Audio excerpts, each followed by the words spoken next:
여호와께서 이같이 말씀하셨느니라. 첫째 달 초하루 날에 흠없는 수송아지 한 마리를 가져다가 성소를 정결하게 하되, 제사장의 그 속죄제 희생제물의 피를 가져다가 성전 문설주와 제단 아래층 네 모퉁이와 안뜰 문설주에 바를 것이요, 그 달 7일에도 모든 과실범과 모르고 범죄한 자를 위하여 역시 그렇게 하여 성전을 속죄할지니라. 첫째 달 19날에는 유월절을 7일 동안 명절로 지키며 누룩 없는 떡을 먹을 것이라.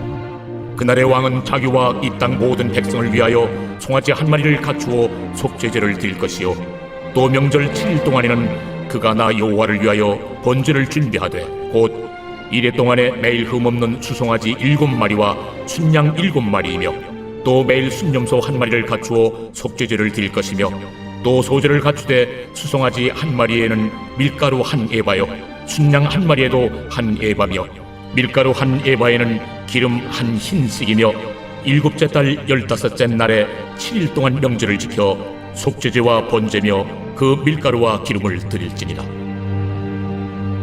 제46장. 주 여호와께서 이같이 말씀하셨느니라.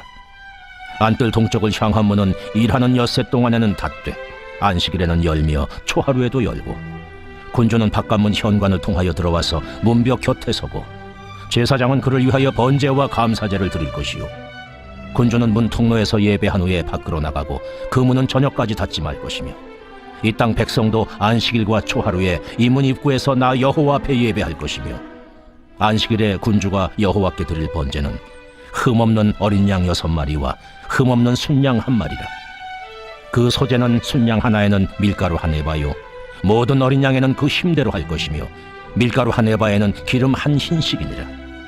초하루에는 흠없는 수송아지 한 마리와 어린 양 6마리와 순양 한 마리를 드리되 모두 흠없는 것으로 할 것이며, 또 소제를 준비하되 수송아지에는 밀가루 한 에바요, 순양에도 밀가루 한 에바며, 모든 어린 양에는 그 힘대로 할 것이요, 밀가루 한 에바에는 기름 한 힘씩이며, 군주가 올 때에는 이 문 현관을 통하여 들어오고 나갈 때에도 그리할지니라.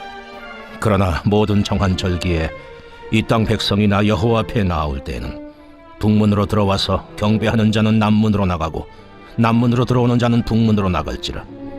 들어온 문으로 도로 나가지 말고 그 몸이 앞으로 향한 대로 나갈지며, 군주가 우리 가운데에 있어서 그들이 들어올 때에 들어오고 그들이 나갈 때에 나갈지니라.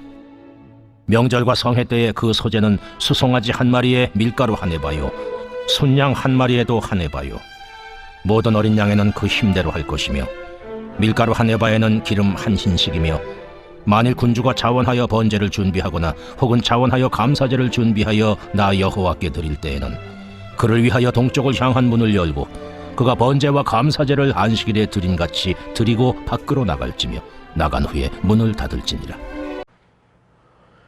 오늘 본문에서는 새 성전에서 드릴 예배에 대한 내용입니다.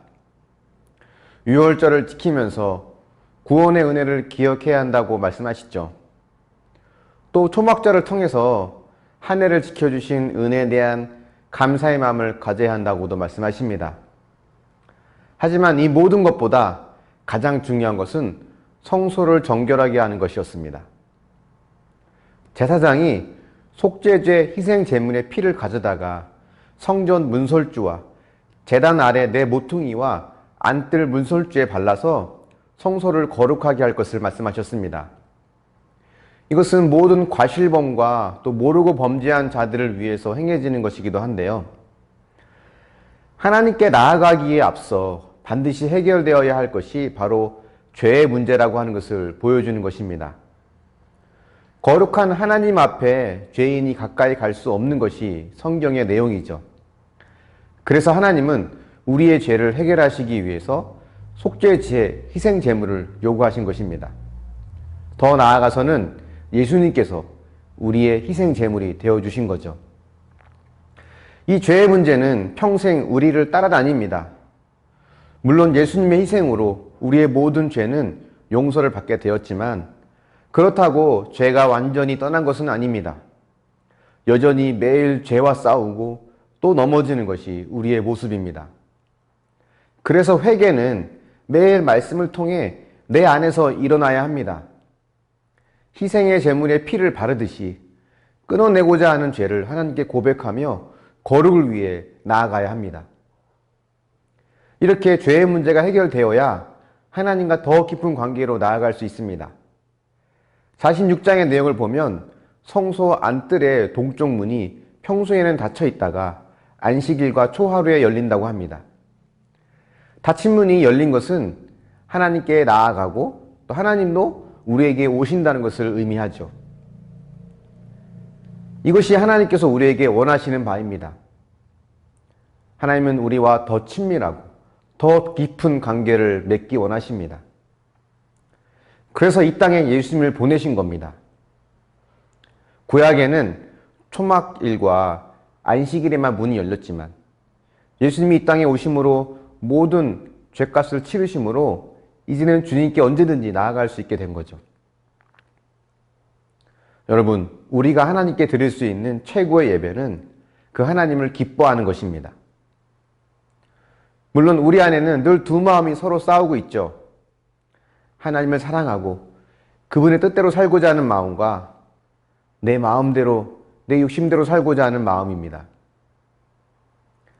하나님을 사랑하면서 그분의 뜻대로 사는 것이 내 의지로 되어진다면 얼마나 좋을까요? 하지만 그것은 결코 내 의지와 행위로 되어지는 것이 아닙니다. 내가 복음을 제대로 경험하고 깨달을 때 되어지는 것입니다. 복음이 무엇입니까? 그분이 나를 위해서 무엇을 하셨는지, 그분이 나를 얼마나 사랑하시는지를 보여주고 있는 것이 바로 복음입니다. 우리는 이 복음을 끊임없이 묵상하고 생각해야 되죠. 희생제물의 피를 성전 문설주와 제단에 바르듯이 친히 십자가에서 우리를 위해 피 흘려주심으로 우리의 모든 죄를 용서하신 그 주님의 은혜를 우리는 묵상하고 생각해야 합니다. 기꺼이 우리를 위해 그 모든 대가를 지불하시고 지금도 우리를 위해 중보하시는 그 주님의 사랑을 생각해 보십시오. 그 사랑이, 그 복음이 내 안에 가득 채워질 때 우리는 진정으로 주님을 기뻐하고 그 주님을 예배할 수 있습니다. 우리의 마음은 무언가로 채워지기 마련이에요. 그런데 이 복음이 아니라면 우리는 세상의 가치와 내 욕심으로 내 마음을 채울 것입니다. 주님의 사랑과 희생을 묵상하며 언제나 내게 다가와 사랑을 고백해 주시고 지치고 힘들어 있는 나를 안아주시는 그 주님의 사랑을 통해서 몸과 마음이 회복되어지고 하나님과 더 친밀함으로 하나가 되는 저와 여러분이 되기를 축원합니다. 묵상해 보십시오. 내 안에 끊어내야 할 죄는 무엇이 있습니까? 하나님께 예배하면서 신앙생활을 하는 동기가 하나님에 대한 사랑입니까? 아니면 책임과 의무입니까? 기도하겠습니다. 사랑의 하나님, 하나님께서 또 새로운 예배를, 또 새로운 제사를 오늘 말씀 속에서 보여주시는데 하나님, 무엇보다 우리의 죄의 문제가 먼저 해결되는 것이 가장 중요한 것임을 깨닫습니다. 희생 제물의 피를 제단의 문설주와 또 여러 곳에 발라서 거룩하게 하신 것처럼 예수 그리스도의 피가 또 우리를 거룩하게 하심을 믿습니다. 주님, 그 피를 의지하며 나의 모든 연약함을 주님께 아뢰고 모든 죄가 용서받는 그 은혜의 기쁨을 누릴 수 있도록 인도하여 주시옵소서.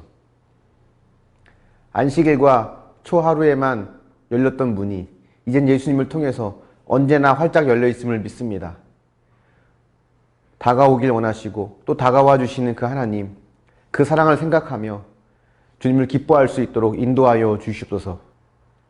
우리 마음에 복음이 아닌 세상의 욕망과 내 욕심으로 채워지지 않길 원합니다. 오직 주님을 향한 사랑으로 채워지게 하셔서 그 사랑의 힘으로 다시 한번 힘을 내고 믿음의 길을 걸어갈 수 있도록 인도하여 주시옵소서. 감사드리며 예수님의 이름으로 기도합니다. 아멘.